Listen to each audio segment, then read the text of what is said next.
Seorang pria yang mengaku Kristen berusaha untuk membakar Al-Qur'an. Insiden ini terjadi saat dirinya mengikuti aksi anti-Islam di daerah Dearborn, Michigan, yang dikenal sebagai kota dengan komunitas Muslim Amerika terbesar. Alih-alih aksinya akan berhasil, justru dirinya gagal dan dipermalukan, sampai akhirnya dirinya ternyata terbongkar bahwa bukan merupakan seorang Kristen. Sebetulnya apa yang dia inginkan? Dan benarkah ini adalah upaya adu domba dan propaganda yang telah ditentukan? Jadi simak video ini sampai selesai agar tidak salah paham dan tidak salah dalam memahami.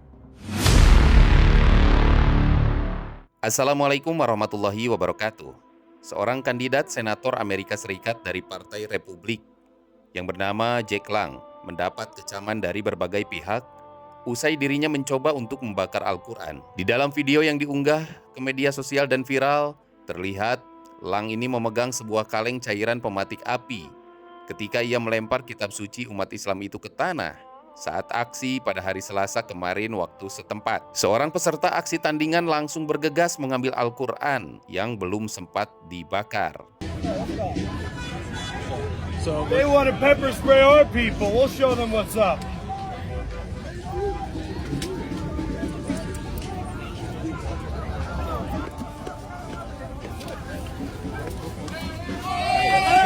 You can burn it, man. You can burn it. It's America. No, so you can burn it. It's America. No, you can burn it. We don't respect America. We don't respect America. Listen, we don't respect America.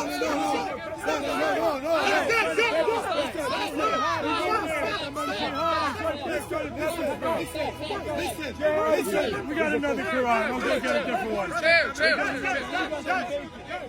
We go. Guys. Let me talk to you. Jack Lang yang kini mencalonkan diri sebagai senator dari Florida setelah mendapat pengampunan dari Presiden Amerika Serikat yaitu Donald Trump atas keterlibatannya dalam kerusuhan Capitol pada 6 Januari 2021. Hal yang seperti ini bukan pertama kali terjadi. Beberapa orang yang mengatakan sebagai politik berusaha berkata untuk membela agama, tetapi pada faktanya mereka hanya ingin menghancurkan agama Islam. Dan pemaparan yang sangat menggelikan dari Jack Lang, seakan-akan dia mengetahui sejarah Islam, tapi ini hanya membuat sebagian orang menertawakan dirinya. In 1900, the world was 30% white. Fast forward 125 years, we are down to 7%.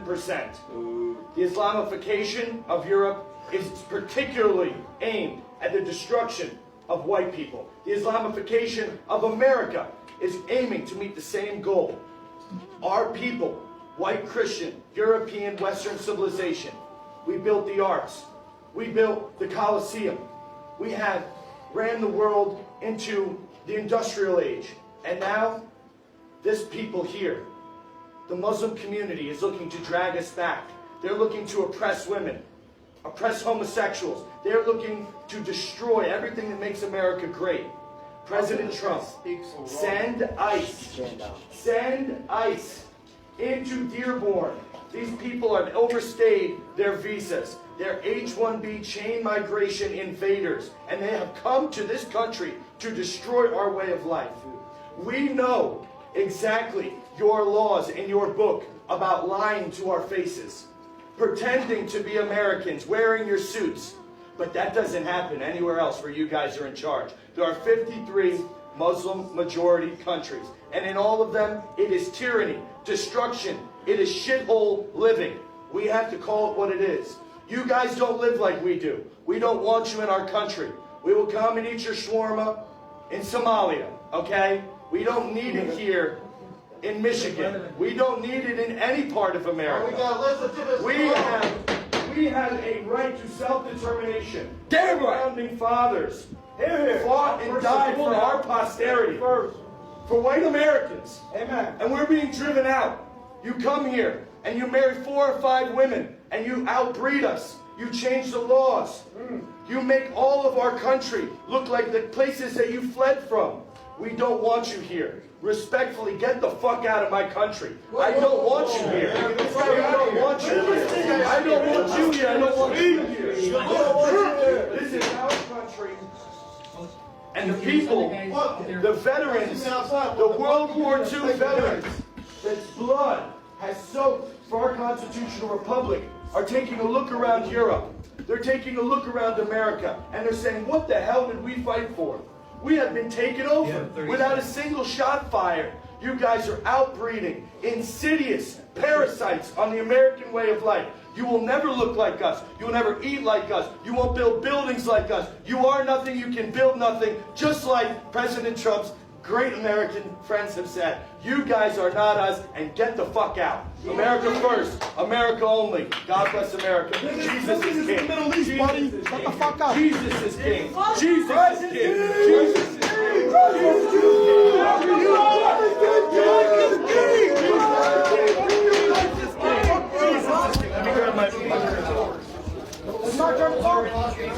Jesus is king. Jesus is king. Christ is king! Hands on me. There's no reason to put your hands on me. Jesus is king. Christ is king. Christ is king! America first! Get these guys out, man. These guys out. Dengan gagah membawa kayu salib, namun ternyata Jack Lang ini bukan seorang Kristen, melainkan seorang Yahudi. Mengapa dia harus berpura-pura sebagai seorang Kristen? Apakah ada tujuan khusus yang dia inginkan? Ataukah di dalamnya mengandung propaganda? Dan inilah yang dikhawatirkan oleh sebagian pihak, sehingga banyak orang mengabaikan apa yang dilakukan oleh Jack Lang. Dan inilah Jack Lang yang sesungguhnya. This man just tried burning the Qur'an today in Dearborn, Michigan. In a few seconds, I will tell you who he is. But this is Jake Lang stepping off a bus that appears half empty. This bus belongs to Anthony Hudson, who was supposed to be with him. But 5 days ago, Hudson, who was running for the Republican nomination for governor in 2026, said Lang is an infiltrator. Is a loudmouth, obnoxious troublemaker. His name is Jake Lang. This is also the same Hudson who recently walked back his claim that Dearborn was a city of Sharia law. So who is Jake Lang, or Edward Jake Lang? Jake is a Zionist. He was part of the January 6th attack on Capitol Hill, went to jail, and was pardoned by President Trump. He is also running for senator in Florida. So why is a Zionist who does not live in Dearborn traveling to Dearborn to burn the Holy Qur'an, a scripture sacred to over 2 billion Muslims? And why is this happening as these agitators walk right past a memorial honoring Jesus, revered by both Muslims and Christians, the majority of Dearborn residents? But this was not the only coordinated Islamophobic incident. Similar agitators appeared in both Dallas and Tampa. Dallas a couple days ago. Duck goose, I'm mocking your religion because you're bowing towards a stupid... Tampa today. Under the new rules from the 12th Imam, you can eat bacon. Salah. You can eat bacon whenever you want. In Tampa, the president of the Muslim Student Association at the University of South Florida describes the hate speech coming from agitators. And it was absolutely disgusting. They also were telling us to go back to our country. They were saying, oh, you don't have a bomb on you, do you? And again, just mocking, provoking, taunting. And across all three cities, the agitators are posting online, framing themselves as the victims. In Tampa, they even framed peaceful Muslim students who were praying as the violent ones. Was this a coordinated propaganda campaign? A staged and fabricated effort to manufacture a lie? Because we have seen this exact strategy before over the past 2 years as a genocide unfolded in front of the world. And more importantly, when Muslims, Christians, and people of all faiths live together peacefully, who benefits from dividing them? So yesterday, there was some pro-Palestinian protests happening in broad daylight, right? Okay, like normal, like usual. These were peaceful protests happening in Dearborn, Michigan. Okay, Dearborn, Michigan, as you know, is a heavily brown populated area. I had a graduation in Detroit. I had a graduation in Detroit about a year ago in June, and I can assure you, every single person, I ain't seen not one white folk in that airport, okay? From the airport all the way to the hotel at the Greek. Not one.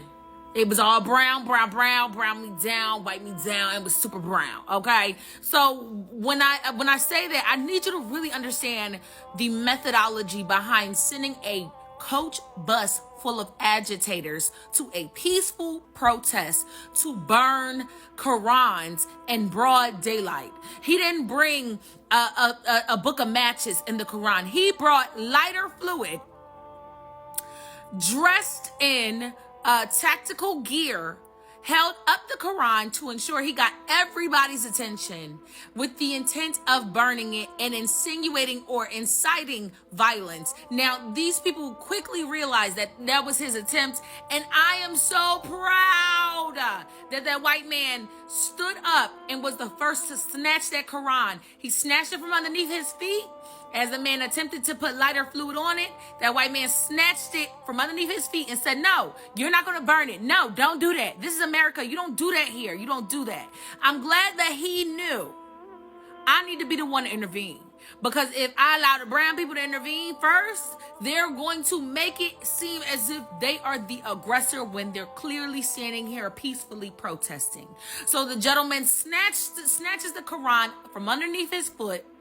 And they, the brown people stepped in and pushed the agitator back and said, no, we're not going to allow you to do that. That's disrespectful, right? The gentleman that's the agitator steps off the bus and says, go back overseas. We don't allow Islam here. Go back overseas. You're not, since y'all want to pepper spray our people, talking about ICE. Since y'all want to pepper spray our people, we're going to destroy your Quran.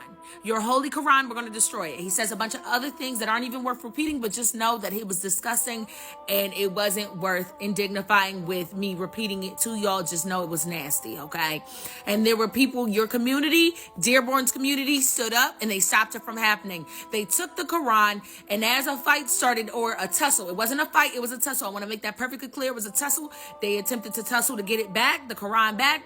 The people on the pro-Pali side blocked him from being able to throw hands or harm anybody that was in the vicinity or brown that was trying to hold on to the Quran and block him from being able to do it. They then those boys proceeded to play hot potato, hot potato, hot potato. It was a mixture of people. It was a couple black people, brown people, white people, but the people that were all pro-poly, there was a mixture, and they was doing a really great job at keeping that Quran away from the agitators that stepped off the bus with a mega horn, lighter fluid, and tactical gear with the intent to approach and attack this peaceful protest happening in Dearborn. So why am I bringing you this information? I want you to know that the propaganda is still happening in real time. They're just getting more colorful in their methods. The propaganda is happening in real time. They're just becoming more colorful in their methods. And what the intent of this situation was meant to be was to agitate this crowd into beating his ass, right? To then agitate it into a big fight taking about, so that then they could, do whatever they wanted to with that situation and propagandize and indoctrinate everybody using CNN. See, that's why we need them out of our country. See, they're bad people. See, they're this, that, and the third. But I also want you to know that your community, Dearborn, stood up for you and they fought back. And not only did they fight back, they fought back in the most peaceful way that they could. They tossed that man around like he was a hot potato and kept tossing him around while simultaneously ensuring that they were sending the Quran in a different direction. And it was beautiful. I almost cried. I almost broke down in tears, because it's not just about the Quran itself. It's the symbolism behind what they're attempting to do and how that was done to my ancestors as well during the civil rights movement and times before that, and still to this day are being done in real time, and how they're trying to use these same old tactics to try and get some kind of emotional reaction out of you, to the point where you end up destroying your life trying to stand on business. But you didn't have to in this particular situation. And the folks that did stand on business, they stood on business in the most peaceful way that they could, and they were very colorful and creative in the way that they retrieved that Quran and ran away with it. So the Quran did make it. Nobody was injured. The gentleman that was an agitator may have been a little dizzy after the ordeal, because they kept tossing him around. I ain't gonna lie, baby. They was in that bitch like he was getting tossed from here, there, everywhere, like he was a kebab on the grill. And I by that felt I didn't feel bad, because he needed that. They needed to wake his ass up, but they was rolling him around. He was rolling like a rotisserie. I was like, damn. Imagine stepping off the bus like you big and bad and doing all that and thinking that you gonna get a good little tussle, and all they do is pray for you, baby. All they do is roll you around, shake your head up a little bit, and help you find your mind, because you clearly lost it. They also retrieved the lighter fluid from him. It was an industrial size amount of lighter fluid. Some shit you would see at like a barbecue to keep the pit going. So, yeah. But good job, Dearborn. Dearborn. Y'all ate that up. And then they went right back to their protest like nothing even happened. I know that's right. They said, we're ready for your tricks. We already know what you're about. And not today, Satan. Not today. Period. So, just in case CNN and Fox News and any other Western media sources that tries to repurpose those videos that are currently floating around and paint the situation out to be different, you know, you heard it here and you heard it from other sources that are probably being censored into oblivion, that for a fact that it is propaganda. Those people came in a coach bus with all types of crazy gear with the intention of hurting people at that protest and destroying the protest.